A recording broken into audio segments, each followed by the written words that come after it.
আসসালামু আলাইকুম, কেমন আছেন সবাই? আজকে আপনাদের সামনে নিয়ে আসলাম নান রুটির রেসিপি।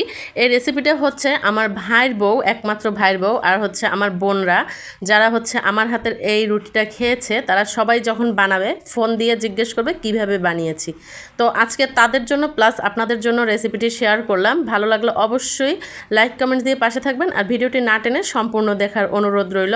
এখানে আমি 5 কাপ পরিমাণে আটা নিয়েছি। এখানে আপনারা আটা ময়দা যে কোনোটাই ইউজ করতে পারেন। আমি আটা নিয়েছি আর দিয়ে দিচ্ছি 2 টেবিল চামচের মতো চিনি। চিনিটা দিলে কিন্তু স্বাদ বাড়ে, নান রুটিতে চিনিটা দেওয়ার চেষ্টা করবে। এখানে দিয়ে দিচ্ছি পরিমাণ মতো লবণ। লবণটা না দিলেই নয়, লবণটা তো অবশ্যই দিতে হবে। পরিমাণ মতো আপনারা আপনাদের মতো লবণটা দিয়ে নেবেন। এখন এখানে দিয়ে দেবো হচ্ছে বেকিং সোডা 1 চা চামচ। বেকিং সোডা যাদের না আছে তারা স্কিপ করতে পারেন। বেকিং সোডা দিলে হয় কি একটু বেশি নরম হয় এই জন্য। আর এখানে দিয়ে দিলাম হচ্ছে ইস্ট। ইস্ট ছাড়া কিন্তু সুন্দর নান রুটি হয় না আর সুন্দর একটা ফ্লেভার আসে। এখানে 5 কাপ আটায় আমি 1.5 টেবিল চামচের মতো ইস্ট দিয়েছি। এখন এখানে আমি দিয়ে দিচ্ছি গুঁড়া দুধ। গুঁড়া দুধ হচ্ছে আপনারা 5 কাপ আটায় হাফ কাপ বা 1 কাপ পরিমাণে গুঁড়া দুধ দিতে পারেন। আমি এখানে 5 কাপ আটায় হচ্ছে 5 টেবিল চামচের মতো গুঁড়া দুধ দিয়ে দিচ্ছি, মানে হাফ কাপ পরিমাণে গুঁড়া দুধ আমি এখানে অ্যাড করছি। গুঁড়া দুধ দেওয়ার কারণে কিন্তু নান রুটির যে ফ্লেভার আর স্বাদ অনেক গুণে বেড়ে যায়, এটাই হচ্ছে রহস্য। আর দিয়ে দিচ্ছি হচ্ছে 1 টেবিল চামচের মতো ঘি। আর এই জিনিসগুলো দেওয়ার কারণে কিন্তু আমার নান রুটি থেকে কখনোই ইস্টের যে একটা গন্ধ সেটা আসে না। আর এটাই হচ্ছে আমার ভাইয়ের বউয়ের একমাত্র প্রশ্ন যে আপু, আমি এত জায়গায় নান রুটি খেয়েছি, তোমার নান রুটি থেকে একটু ইস্টের গন্ধ আসে না, আর এতটা মজা কেন? তো আজকে আমি সেই জন্যই হচ্ছে রেসিপিটি আপনাদের সাথে শেয়ার করলাম। তো এখন ঘি দেওয়ার পরে হাত দিয়ে আস্তে আস্তে করে সব মাখিয়ে নেব ঘিয়ের সাথে।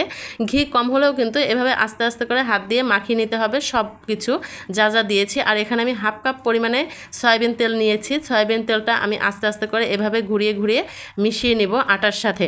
তেলটা একবারে না দেওয়াটাই ভালো, একটু একটু করে দিয়ে তারপরে ভালো করে হাত দিয়ে মাখিয়ে নেওয়াটাই বেটার। তাতে হয় কি একবারে সুন্দর করে সম্পূর্ণ আটাটায় হচ্ছে তেলটা লেগে যাবে। আর এরকমের করে আস্তে আস্তে করে মাখিয়ে নিতে হবে। আর দেখতে পাচ্ছেন যে আটাটা কিন্তু দলা পেকে গেছে। সব কিছু মিশিয়ে মাখার পরে যখন দেখা যাবে যে আটাটা এরকমের দলা পেকে যায় মুঠের মধ্যে নিলে, তখন বুঝতে হবে যে মাখানোটা একবার পারফেক্ট হয়েছে। আর এখন হচ্ছে দিব লেবুর রস। লেবুর রসটা কিন্তু দিতেই হবে। লেবুর রসটা না দিলে কিন্তু ইস্টের যে গন্ধটা সেটা কিন্তু যাবে, এই জন্য লেবুর রসটা দিতে হবে। আমার বাসার লেবুটা শেষ হয়ে গেছে, অর্ধেক লেবু ছিল, আমি অর্ধেকটা দিয়ে দিয়েছি। বাট একটু বেশি দেওয়ার চেষ্টা করবেন, কিন্তু আমার এই অর্ধেক লেবুতেই হয়ে গিয়েছে, কোনো সমস্যা নেই। আমার এখানে কিন্তু লেবুর রসের কারণে হচ্ছে কোনো গন্ধই ছিল না, আর দুধ দেওয়ার কারণেও কোনো গন্ধ ছিল না ইস্টের। তো এখানে কিন্তু আমি মোটামুটিভাবে আমার আটা মাখা কমপ্লিট করে ফেলেছি। আর সব শেষে একবারে দিয়ে দেব একটা ডিম। এই একটা ডিম দেওয়ার কারণে কিন্তু অসাধারণ খেতে হয়, অসাধারণ। যদি আপনারা বাসায় এভাবে না বানান, অবশ্যই এই রেসিপিটি দেখে বানাবেন, অনেক ভালো লাগবে খেতে, শুধু রুটিও ভালো লাগবে খেতে। তো ডিমটা দিয়ে এভাবে ভালো করে সব আটায় মেখে নিতে হবে। সব মিশানো হয়ে গেলে কিন্তু এখানে গরম পানি দিয়ে দিচ্ছি। গরম পানি বলতে এটা কুসুম গরম পানির থেকেও কম। এখানে হচ্ছে আমি সবসময় লিকুইড দুধ ইউজ করি, বাট আমার বাসায় আজকে লিকুইড দুধ ছিল না, যার কারণে গরম পানি দিয়েই আমি গুলিয়ে নিচ্ছি। এরকমের অল্প অল্প করে গরম পানি দিয়ে আস্তে আস্তে করে মাখিয়ে নিতে হবে, কোনো তাড়াহুড়া নেই। যত মাখানো সুন্দর হবে রুটিটা কিন্তু ততটাই পারফেক্ট হবে। আটা মাখানোর সময় যখন দেখবেন হাতে আটা লেগে আসতেছে, তখন সামান্য পরিমাণে তেল হাতে মাখিয়ে সুন্দর করে মাখিয়ে নেবেন, তাহলে কিন্তু আটা আর সেভাবে হাতে লেগে যাবে না, দেখতে পাচ্ছেন। আবার কিন্তু আমি অল্প একটু গরম পানি দিয়ে দিলাম। এটা গরম পানিটা এমন কুসুম গরম পানিও না, তার থেকেও কম গরম। তো সেই পানিটা আবার দিয়ে মাখিয়ে নিচ্ছি। এরকম অল্প অল্প পানি দিয়ে কিন্তু আপনারা আটাটা খুব সুন্দর করে মাখিয়ে নিব। আটা মাখা হয়ে গেলে তার উপরে অল্প একটু সয়াবিন তেল দিয়ে দেব। তেলটা দিয়ে ভালো করে আবার একটু মথে নিব। আপনারা আটাটা যত সুন্দর করে মথে নেবেন তত সুন্দর রুটিটা হবে, তত পারফেক্ট হবে। রুটি বানানোর পরে খুব সুন্দরভাবে ফুলবে।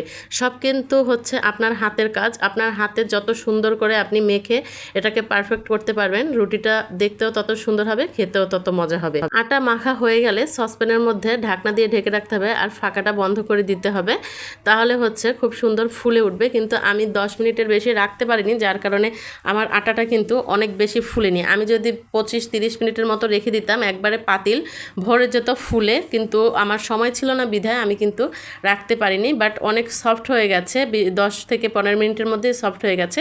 তো এখন বানানোর আগে আরেকটু মথে নিচ্ছি। আমার পিঁড়িটা যেহেতু ছোট তাই আমি অর্ধেকটা নিয়ে নিয়েছি, আর একটা ছুরির সাহায্যে সাইজ করে একই সাইজের কেটে নিচ্ছি। কাটার পরে হাতের সাহায্যে এরকমের গোল গোল করে তারপরে হচ্ছে শেপ দিতে হবে, একটা একটা করে এরকম গোল গোল করে শেপ দিয়ে নিচ্ছি। এখন হচ্ছে এরকমের হাতের সাহায্যে আস্তে আস্তে চেপে তারপরে হচ্ছে একটা বেলনের সাহায্যে আলতো হাতে বেলতে হবে, একবারে প্রেশার ক্রিয়েট করা যাবে না, তাহলে কিন্তু রুটিগুলো খুব সুন্দর হবে না।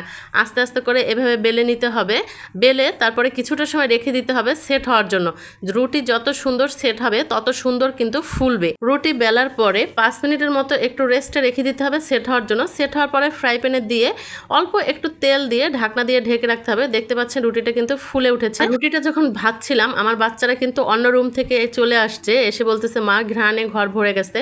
আসলেই অনেক সুন্দর ঘ্রাণ আসে, আপনারা এভাবে বাসায় ট্রাই করবেন আর দেখবেন কতটা সুন্দর হয়। আর প্রতিটা রুটি কিন্তু এরকমের ফুলেছে। আর এখানে কিন্তু আমার 5 কাপ আটায় আমার 8 থেকে 9টা রুটি হয়েছে। রুটির সাইজ কিন্তু পারফেক্ট ছিল, ছোটও হয়নি বড়ও হয়নি, আর খেতে অসাধারণ ছিল।